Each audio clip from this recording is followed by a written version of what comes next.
Ivoiriennes, Ivoiriens, chers amis de la Côte d'Ivoire, au-delà des considérations partisanes, qu'on soit pro-Gbagbo, pro-Ouattara, pro-Bédié ou pro que sais-je encore, vous avez le droit de savoir ce qui s'est réellement passé. À travers ce documentaire intitulé Devoir de vérité, nous allons vous démontrer comment le Conseil constitutionnel, acquis à la cause du président sortant Laurent Gbagbo, a endossé les résultats proclamés par le président de la commission électorale indépendante, M. Youssouf Bakagio, puis, à travers une gymnastique dont lui seul a le secret, a donné d'autres résultats. Élection du président de la République, scrutin du 28 novembre 2010, décret numéro 2010-301 du 9 novembre 2010, portant convocation du collège électoral de la République de Côte d'Ivoire en vue du second tour de l'élection du président de la République. Tout d'abord, nous avons le décret qui convoque le collège électoral pour le second tour de l'élection présidentielle pris par le président sortant le 9 novembre 2010.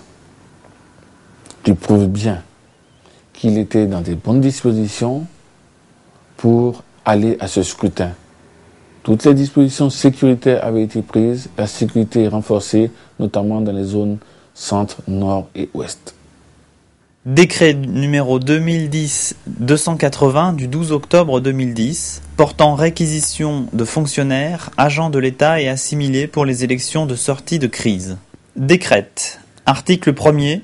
Sont réquisitionnés pour être des agents électoraux lors des élections de sortie de crise les personnes dûment convoquées par la CEI et relevant des catégories ci-après.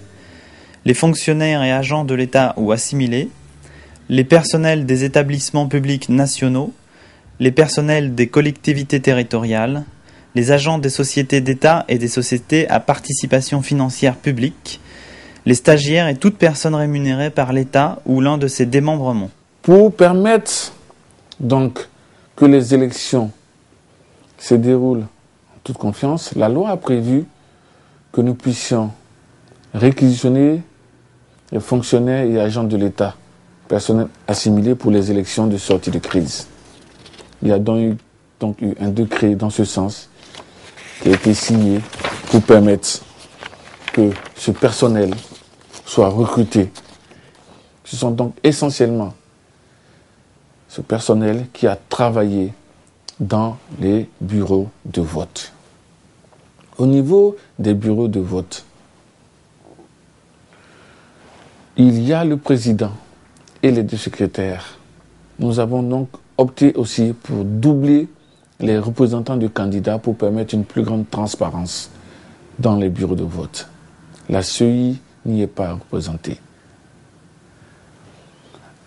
En ce qui concerne la signature des représentants des candidats sur le procès verbal de dépouillement, ce sont les représentants des candidats présents qui sont autorisés à signer. Et cette signature n'est pas obligatoire. Si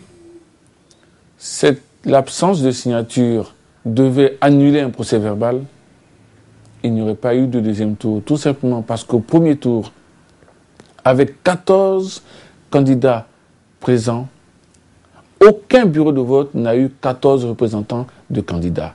Donc, à défaut de signature de ces représentants des candidats, on aurait dû donc annuler les résultats du premier tour.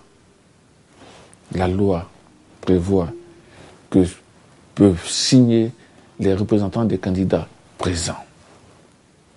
Nous arrivons donc à la proclamation des résultats au niveau des 20 000 bureaux de vote.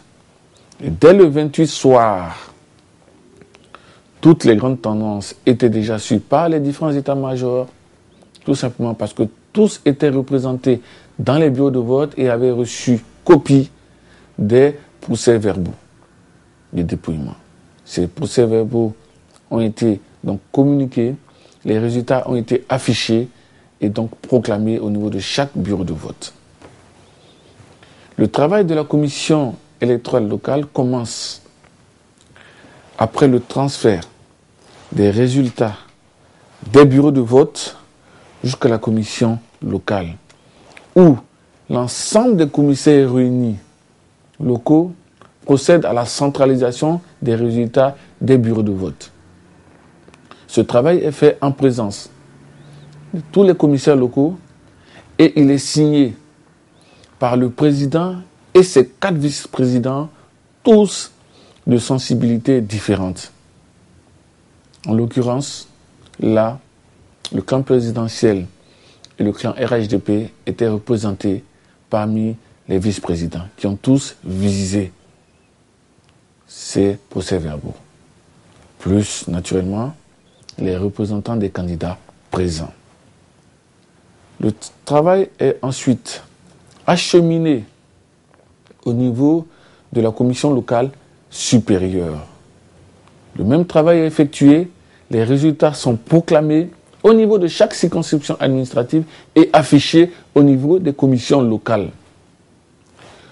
Le superviseur de la CEI, chaque région est représenté par un superviseur. Le superviseur de la CEI transporte les résultats au niveau du siège central de la CEI à Abidjan pour procéder à donc, son exposé et à la consolidation des résultats qui ont été annoncés dans sa région. Il s'agit donc de rentrer ces données dans un tableau Excel pour permettre de vérifier si les chiffres sont corrects. À cette phase, nous avons donc opté pour une séance de délibération de la commission centrale pour permettre de valider les résultats qui sont par la suite proclamés par le porte-parole sur les chaînes nationales. Donc, ici, nous avons le procès verbal des réunions du 29, 30 et 1er décembre de la commission centrale qui indique bien que le travail est effectué et que les délibérations ont été faites en ce qui concerne le travail de consolidation des résultats signé par le secrétaire permanent, M. Auguste Mérimont. Et à ces réunions, n'est-ce pas, ont participé l'ensemble des commissaires présents, puisque chacun venait respectivement de sa région. Le 30 novembre, tous les commissaires ont bel et bien signé la liste de présence. Le 1er décembre, tous les commissaires ont bel et bien signé la liste de présence.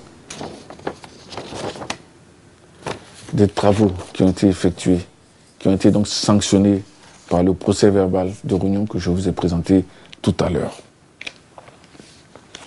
Le 30 novembre, moi-même, porte-parole de la commission électorale indépendante, j'ai été brutalisé devant les chaînes du monde entier parce que j'allais tout simplement annoncer les résultats des différentes régions, comme ça a été le cas la veille, comme ça a été le cas lors du premier tour. C'est la même chose qui a été faite hier. Hier, on vous a donné des résultats de la diaspora qui n'ont pas été consolidés par la commission. Voilà. Et M. Bamba Yacouba est venu s'excuser par la suite en commission centrale. Il n'a pas le droit de continuer cette forfaiture. Nous sommes venus depuis ce matin pour donc consolider les résultats. Vous laissez ça là. Vous laissez ça là. On n'a pas consolidé ça. Il faut laisser ça. J'ai moi-même annoncé à cet effet, lors de la proclamation des résultats, le 29 de la diaspora, que le lendemain matin à 10h, j'allais proclamer le reste des résultats qui étaient déjà en notre possession. Parce que déjà, ce soir 29, nous avions déjà consolidé un certain nombre de régions et de départements. Alors, le prochain rendez-vous pour ceux qui n'étaient pas au début? Oui, le prochain rendez-vous pour ceux qui n'étaient pas au début, c'est donc demain à partir de 10h. Nous allons donc avoir un bon nombre de résultats en ce qui concerne l'intérieur du pays. Nous en avons déjà pas mal qui sont donc dans notre salle là-bas. Moi-même, comme je vous l'ai dit tout à l'heure, je suis rentré avec ceux de la région de la vallée du Bandama. Il y a d'autres résultats de la commune du district d'Abidjan qui sont là. Donc demain, nous allons avoir un certain nombre et demain à partir de 10h, on va donc vous les donner. Je voudrais peut-être, pour ceux qui n'étaient pas là, encore une fois rassurer les Ivoiriens sur donc le fait qu'ils doivent nous faire confiance et que la commission électorale indépendante donnera les résultats tels qu'issus des urnes. Voici donc M. Bainchi, ce que nous avions à dire ce soir. Et donc nous allons donc vous libérer et donc se donner rendez-vous pour demain à partir de 10h pour donner le reste des résultats. Ensuite, donc, nous arrivons à la fin du travail et le président de la CEI, après délibération de la commission centrale,